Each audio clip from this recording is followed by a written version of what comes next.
Hello दोस्तों, नमस्कार।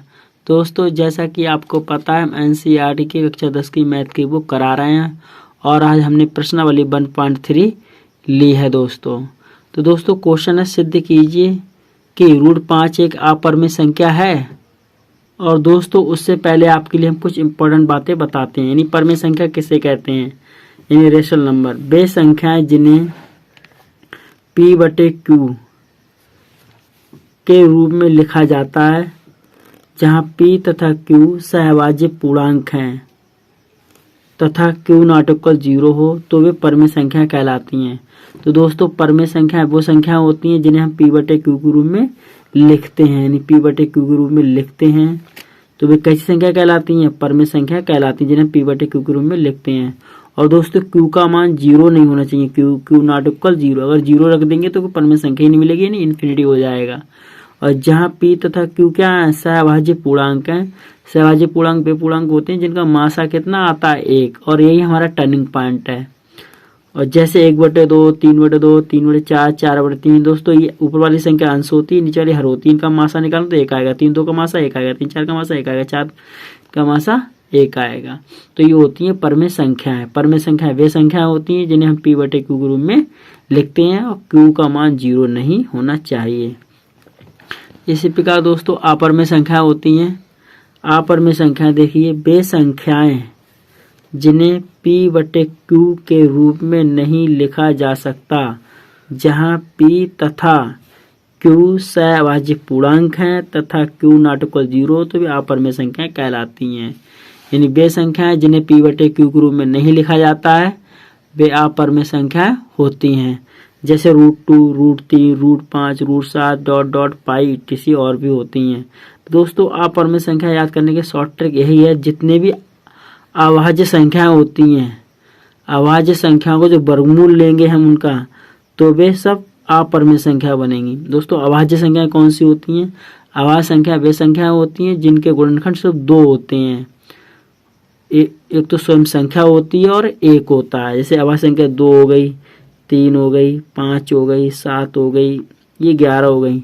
ये सब अभाज्य संख्याएं हैं, क्योंकि अभाज्य संख्या ये दो है, ये 1 से कटेगी और अपने आप से कटेगी, ये 1 से कटेगी, अपने आप से कटेगी।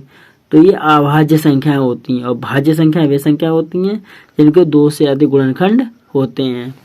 और दोस्तों, अगला है वास्तविक संख्याएं।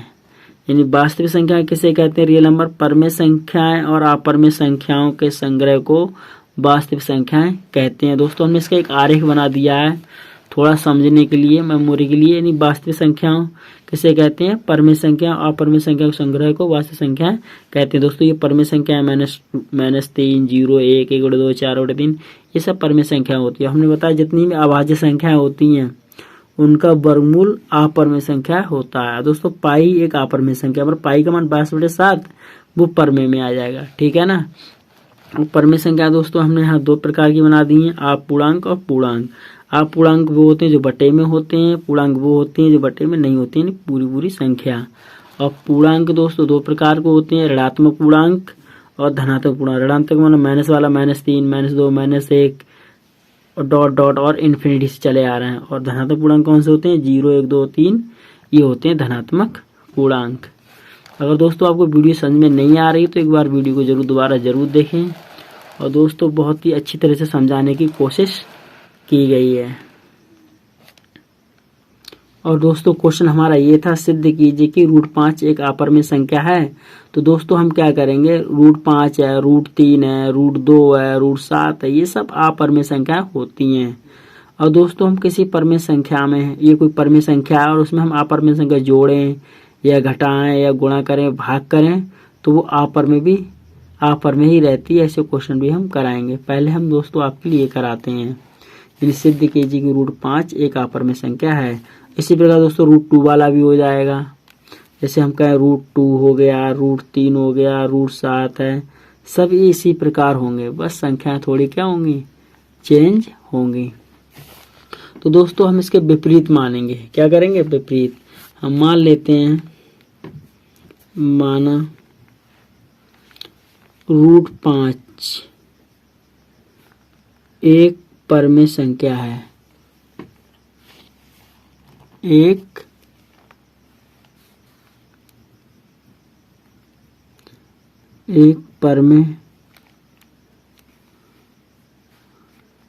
परमेय संख्या है।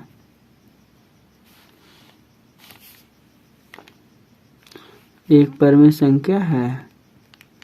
ठीक है ना दोस्तों, ये हम मान लेते हैं ये परमेय संख्या है। अब ये परमेय संख्या है तो हम इसे क्या कर सकते हैं, p बटे q के रूप में ले सकते हैं। माना √5 एक परमेय संख्या है, तब इसे हम क्या करेंगे, p बटे q के रूप में ले सकते हैं। यानी p बटे q बराबर √5। और दोस्तों आपको पता है जहाँ p तथा q सह अभाज्य पूर्णांक है। क्या ये सह अभाज्य पूर्णांक है। कैसे पूर्णांक है, सहअभाज्य पूर्णांक हैं। और q नॉट इक्वल 0, यानी q का मान 0 नहीं होना चाहिए। ठीक है ना दोस्तों। अब दोस्तों हम इसका क्या करेंगे, अब हम इसका स्क्वायर कर देंगे, दोनों पक्षों का वर्ग कर देंगे। दोनों पक्षों को वर्ग करने पर दोनों पक्षों का वर्ग करने पर दोनों पक्षों का वर्ग करने पर तो हम वर्ग करेंगे p बटे q, इसका वर्ग हो गया √5, इसका वर्ग हो गया। ठीक है, p बटे q का होल स्क्वायर बराबर √5 का होल स्क्वायर। तो यहाँ हो जाएगा दोस्तों p स्क्वायर बटे q स्क्वायर। और दोस्तों स्क्वायर से रूट क्या होगा, कैंसिल, यानी 25 का वर्गमूल कितना आएगा, 5। अब दोस्तों इसमें हम क्रॉस मल्टीप्लिकेशन करते हैं, यानी कैंची गुणा। तो p स्क्वायर बराबर हमें कितना मिलेगा, 5q स्क्वायर। अब हम यहाँ से q का वैल्यू निकालेंगे, तो q का मान यहाँ से कितना आएगा, q स्क्वायर का।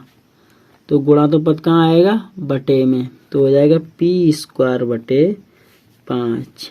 ठीक है ना। अब दोस्तों यहाँ पर हम कुछ कंडीशन लिखते हैं, मतलब इसके बारे में लिखते हैं।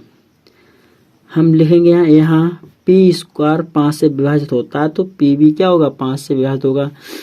यानी जैसे p स्क्वायर है, ये अगर 5 से डिवाइड होता है तो p भी क्या होगा, 5 से डिवाइड होगा। जैसे मान लिया p का मान 5 है, तो 5 का स्क्वायर 25 भी 5 से कट रहा है, 5 से भी कट रहा है। इस प्रकार यहाँ या यदि यहाँ p स्क्वायर 5 से विभाजित होता है, 5 से विभाजित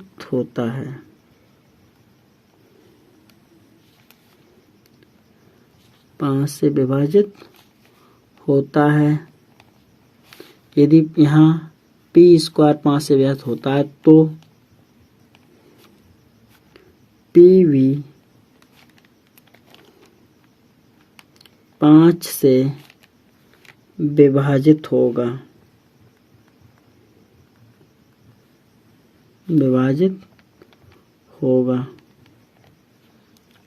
यहाँ p स्क्वायर 5 से विभाजित होता है तो p भी 5 से विभाजित होगा। तब ऐसी करने दोस्तों क्या होगा, p का एक गुणनखंड 5 होगा, तब p का एक गुणनखंड, p का एक गुणनखंड 5 होगा, या 5 है। ठीक है ना, 5 होगा। अब दोस्तों इसका ये गुणनखंड है, क्या है, इसका गुणनखंड, यानी तब p का गुणनखंड 5 होगा। तो हम क्या करते हैं, माना p बराबर हम 5m मान लेते हैं। m का मान कोई संख्या लगाएंगे, 1 लगाएंगे, 2 लगाएंगे, 5 2 10, तो 5 से कटेगी, 3 लगाएंगे 15, 5 से कटेगी। तो हमने p बराबर 5m मान लिया, m का मान 1 2 3 4 5 6 इस तरह। ठीक है ना, तब p का गुणनखंड 5 होगा, तो हमने p बराबर 5m के रूप में मान लिया। अब दोस्तों ये वाली कंडीशन है, हम इसको स्थिति 1 मान लेते हैं। इसको क्या मान लेते हैं, स्थिति 1। कंडीशन लिखी, ये हमने पहला, ये है ना, ये पहला स्टेप, इसको हम स्थिति 1 मान लेते हैं। और दोस्तों ये माना पी बराबर 5m है, ये हम इसमें लगाते हैं, लगाइए इसमें, ये वाला मान हम इसमें पुट करते हैं, माना पी बराबर 5, इसे समीकरण 1 दे देते हैं। चलो माना पी बराबर 5m समीकरण 1 में रखने पर, समीकरण 1 में रखने पर, समीकरण 1 में लगाइए, समीकरण 1 में रखने पर तो क्यू स्क्वायर बराबर पी का मान कितना 5m, तो यहाँ लिखेंगे 5m का होल स्क्वायर बटे कितना 5, ठीक है ना। अब यहाँ कितना मिलेगा क्यू स्क्वायर, 5 का स्क्वायर कितना 5m, 25 हो जाएगा ये, और ये हो गया 5। अब दोस्तों इसे 5 से हम काटेंगे, देखिए 5m 25 तो 5 बचा, तो हमें मिला 5m स्क्वायर, ठीक है ना। अब हमें जो हमने माना था उसका मान निकालेंगे m स्क्वायर का मान, तो m स्क्वायर का मान कितना आएगा यहाँ क्यू स्क्वायर बटे 5। एक बार हमने दोस्तों क्या किया था, एक बार हमने पी स्क्वायर के बटे में 5 किया था, अब हमने क्यू स्क्वायर के बटे में 5 आ गया हमारा। और दोस्तों ये प्रोसेस चलता ही रहेगा, वही लेकिन यहाँ क्यू स्क्वायर 5 से विभाजित होता तो क्यू भी 5 से विभाजित होगा, तो इसका क्यू का गुणनफल 5 होगा, तो 5 से मान और भी मान सकते हैं ऐसे करके। तो ये प्रोसेस तो चलता रहेगा, मगर हमें इतना करना नहीं, हमें 2 कंडीशन बनानी थी, वो बन गई, ठीक है ना। यहाँ क्यू स्क्वायर 5 से विभाजित होता है, 5 से विभाजित होता है, 5 से विभाजित होता है, तो क्यू भी 5 से विभाजित होगा,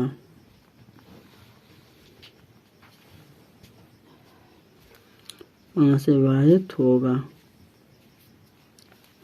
तब P का गुणनखंड 5 होगा, तब सॉरी Q का एक गुणनखंड 5 होगा। ऐसे हम Q बराबर 5x मान सकते हैं, 5n मान सकते हैं, अब हमें मानने की जरूरत नहीं है, हमारा काम यहीं पर हो गया। ये मान लेते हैं दोस्तों स्थिति 2 है, क्या मान लेते हैं, ये स्थिति 2, सही है, स्थिति 2। अब दोस्तों एक्चुअल में क्या था, हमने ये बताया था कि पी और क्यू ये सहभाज्य पूर्णांक होते हैं, इनका मासा कितना आता है 1 आता है, लेकिन यहाँ पे गुणनखंड 5 बन रहा है, 5 आना नहीं चाहिए, मतलब ये हमारी कल्पना के क्या है विरुद्ध है।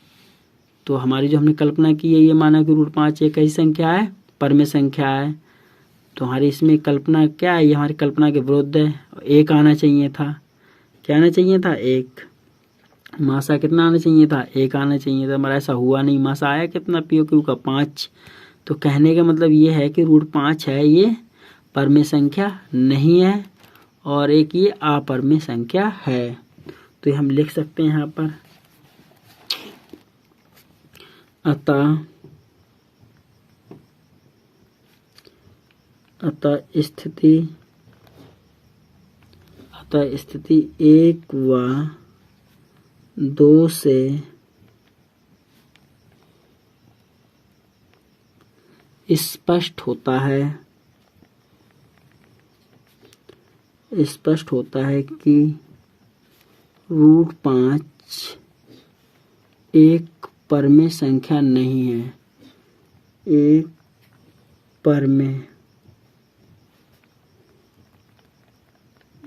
परमेय संख्या नहीं है, जिसे हम दोस्तों विरोधाभास भी कहते हैं। ये विरोधाभास हो गया, ठीक है ना। अलग अलग तरीके होते हैं लोगों के बताने की, बहुत ही सिंपल तरीका है। अतः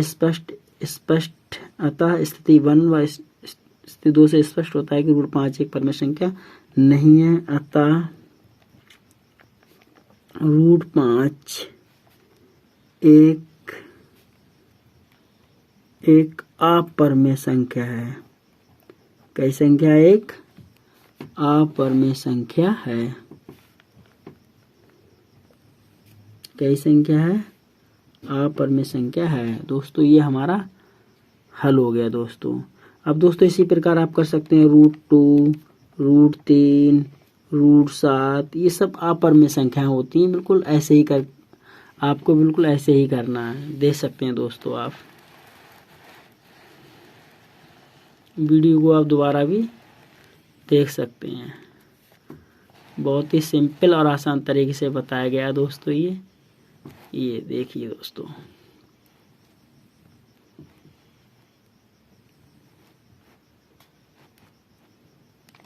पहला क्वेश्चन था दोस्तों ये एनसीईआरटी प्रश्नावली 1.3 का।